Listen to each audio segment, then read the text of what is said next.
చేశారు. తనను మానసికంగా వేధించారంటూ జత్వాని పోలీసులకు ఫిర్యాదు చేయడంతో అప్పటి నుంచి విద్యాసాగర్ పరారీలో ఉన్నాడు. దీంతో విద్యాసాగర్ కోసం గాలించిన పోలీసులు డెహ్రాడూన్లో అరెస్ట్ చేశారు. దీంతో ఈ కేసులో ఉన్న మరింత మంది భయపడుతున్నారు.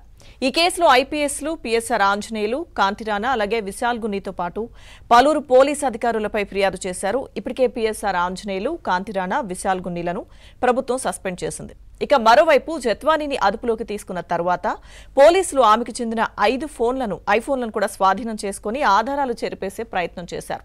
అయితే ఫోన్లను కోర్టులో డిపాజిట్ చేయకుండా దుబాయ్కు చెందిన హ్యాకర్తో ఫోన్లను హ్యాక్ చేశారని ఆమె ఆరోపిస్తున్నారు. ఇక ఇప్పటికే గూగుల్ టేక్అవుట్ ద్వారా కేసును ఛేదించిన పోలీసులు దీని వెనుక అప్పటి ప్రభుత్వ పెద్దలున్నట్టు అనుమానిస్తున్నారు. దీనిపై సమగ్ర విచారణ జరిపి తర్వాతే చర్యలు తీసుకోవాలని ప్రభుత్వం భావిస్తోంది. ఓవరాల్ గా ఇదే అంశంపై ఈ రోజు డిబేట్లో మనతో పార్టిసిపేట్ చేస్తున్నారు టీడీపీ మహిళా నేత ఉండవల్లి అనూష గారు, అలాగే అనలిస్ట్ ముప్పాళ్ల సుబ్బారావు గారు. మ్యామ్ నమస్తే సార్. నమస్తే సార్.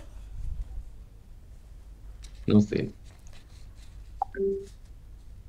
ఎస్ అనూష గారు. మేడం లక్ష్మి గారు చెప్పండి. అనూష గారు, అంటే ఒక కేసులో ఒక మహిళను ఇంతగా హింసించి అంటే ఇంకా చాలా విషయాలు బయటకు వచ్చాయి. ఇప్పుడు విద్యాసాగర్ని అరెస్ట్ చేయడం జరిగింది. సో అంటే జత్వానీకి సంబంధించి వాళ్ళ రిలేటివ్స్కి కానీ వాళ్ళ ఫ్రెండ్స్కి కానీ కాల్ చేసి వాళ్ళ మీద కేసులు పెట్టాలని చెప్పడం. ఇప్పుడు విద్యాసాగర్ అరెస్టుతో ఈ కేసుతో ఎవరెవరికైతే